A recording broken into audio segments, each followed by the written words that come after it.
Good morning students, 7th class के विद्यार्थी। आप सबका विवेकानंद गुरुकुल फतेहाबाद यूट्यूब चैनल में हार्दिक अभिनंदन है।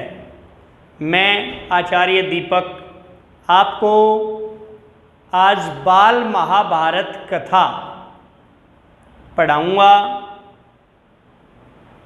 छठी कक्षा में 6th क्लास में आप लोगों ने बालराम कथा पढ़ी थी। मज़ा आया।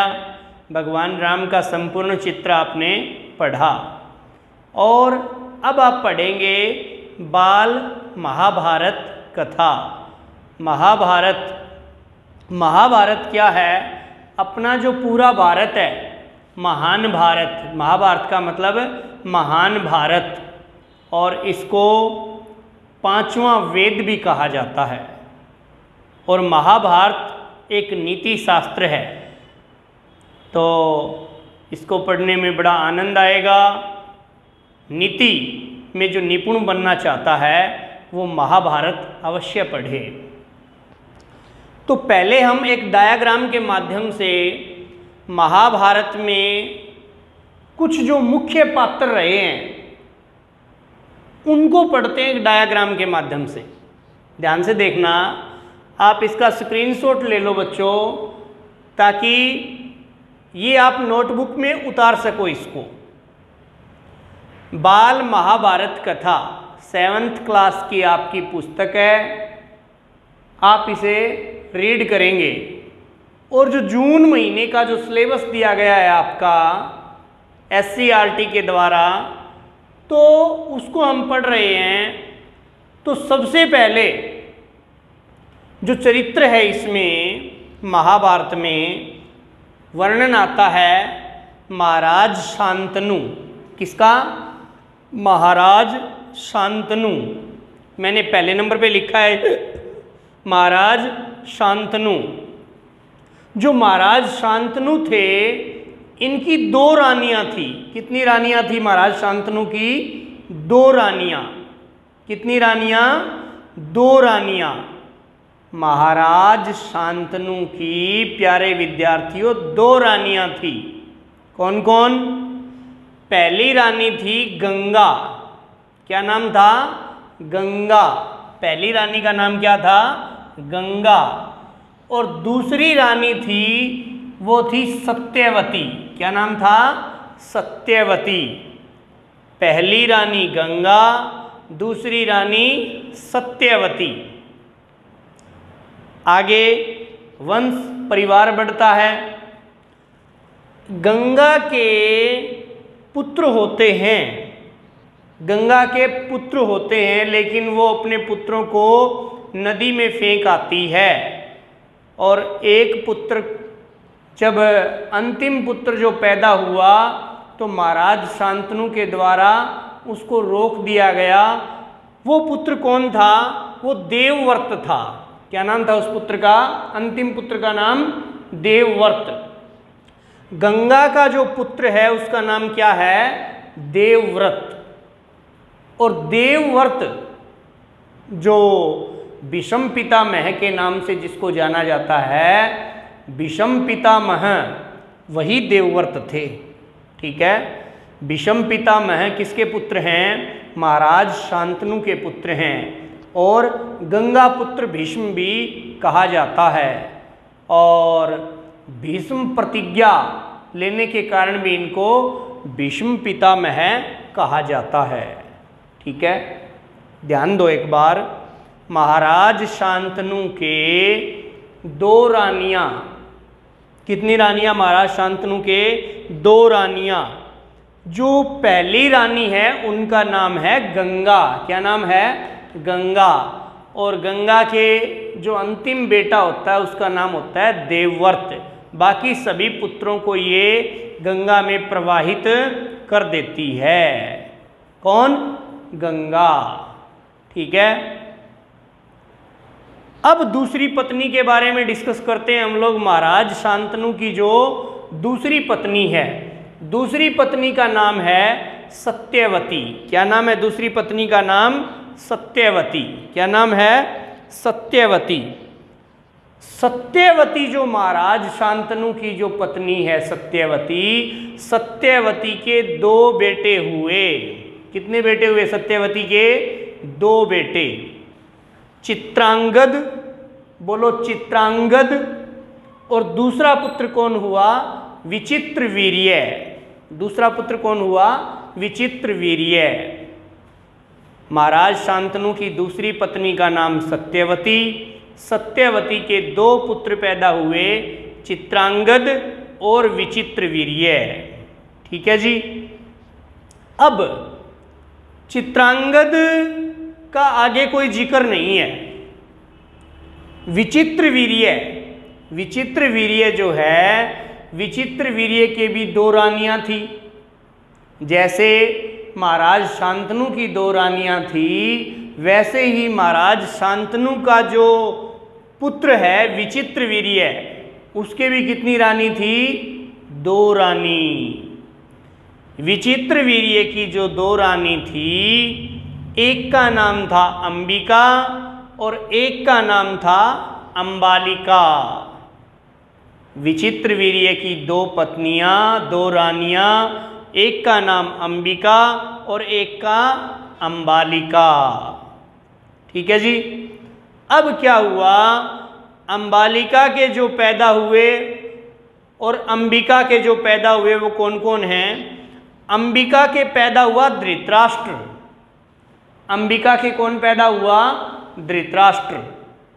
धृतराष्ट्र जन्म से ही अंधे थे। धृतराष्ट्र क्या थे?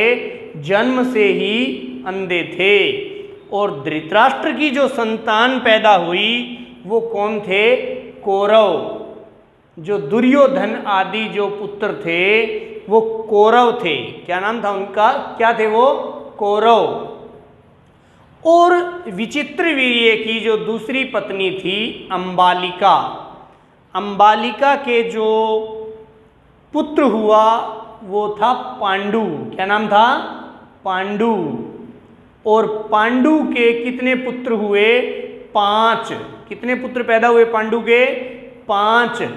युधिष्ठिर, भीम, अर्जुन, नकुल, सहदेव, ये सब क्या थे? इनको पांडव कहा जाता है। क्या कहा जाता है? पांडव। अब बेटा डायग्राम की तरफ आपका ध्यान हो, मैं आपको एक बार रिपीट करवा देता हूँ। क्या है? महाराज शांतनु, सबसे पहले जिक्र आता है महाभारत में महाराज शांतनु का। महाराज शांतनु के कितनी रानियां थी? 2 रानियां थी। महाराज शांतनु की कितनी रानियां थी? 2 रानियां। 2 रानियां थी। कौन कौन सी? पहली रानी का नाम था गंगा और दूसरी रानी का नाम था सत्यवती। पहली रानी गंगा, दूसरी रानी सत्यवती। गंगा का जो बेटा था उसका नाम था देवव्रत और सत्यवती के जो 2 बेटे हुए उनके क्या क्या नाम थे? चित्रांगद और विचित्रवीर्य। चित्रांगद और विचित्रवीर्य। अब चित्रांगद के बारे में आगे वर्णन नहीं है। विचित्रवीर्य की भी 2 रानियां थी। कितनी रानियां थी विचित्रवीर्य की? 2 रानियां। कौन कौन? एक अंबिका, दूसरी अंबालिका। एक अंबिका, दूसरी अंबालिका। अंबिका के कौन पैदा हुआ? अंबिका के पैदा हुआ धृतराष्ट्र। कौन? धृतराष्ट्र, जो जन्म से ही अंधा था। और धृतराष्ट्र के जो बेटे थे दुर्योधन आदि, वो सब क्या कहलाए? कौरव। क्या कहलाए? कौरव।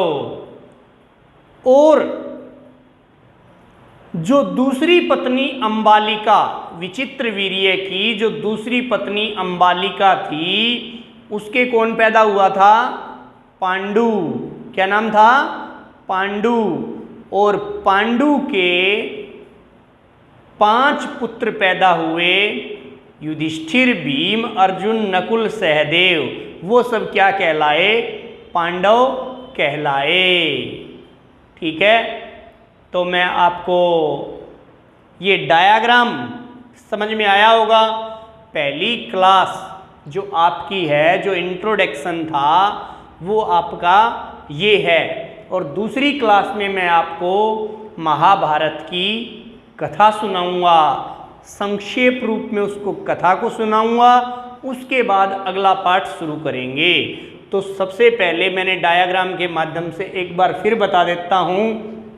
महाराज शांतनु की दो रानियाँ, पहली रानी गंगा, दूसरी रानी आप बताएंगे, दूसरी रानी सत्यवती।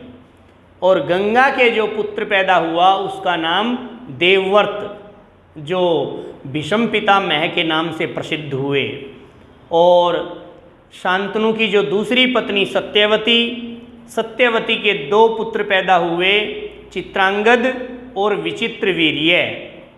चित्रांगद का आगे वंश नहीं चलता, चित्रांगद मारा जाता है। और विचित्रवीर्य के दो रानियां थी, कौन कौन? अंबिका और अंबालिका। अंबिका के जो पुत्र पैदा हुआ वो धृतराष्ट्र, और धृतराष्ट्र के बच्चे क्या कहलाए? कौरव, जो दुर्योधन आदि थे। और विचित्रवीर्य की जो दूसरी पत्नी थी अंबालिका, अंबालिका के कौन पैदा हुए? पांडु पैदा हुआ। और पांडु के 5 पुत्र थे, युधिष्ठिर, भीम, अर्जुन, नकुल, सहदेव। ये सब क्या कहलाए? पांडव कहलाए।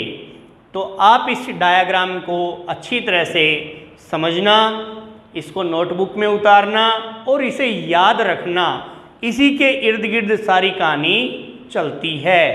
तो प्यारे विद्यार्थियों, आज के लिए इतना ही। दीपक आचार्य के साथ आप जुड़े रहिए और हम पूरा सिलेबस YouTube के माध्यम से करेंगे, एक एक बात को समझेंगे। आज के लिए इतना ही। जय हिंदी, जय भारत।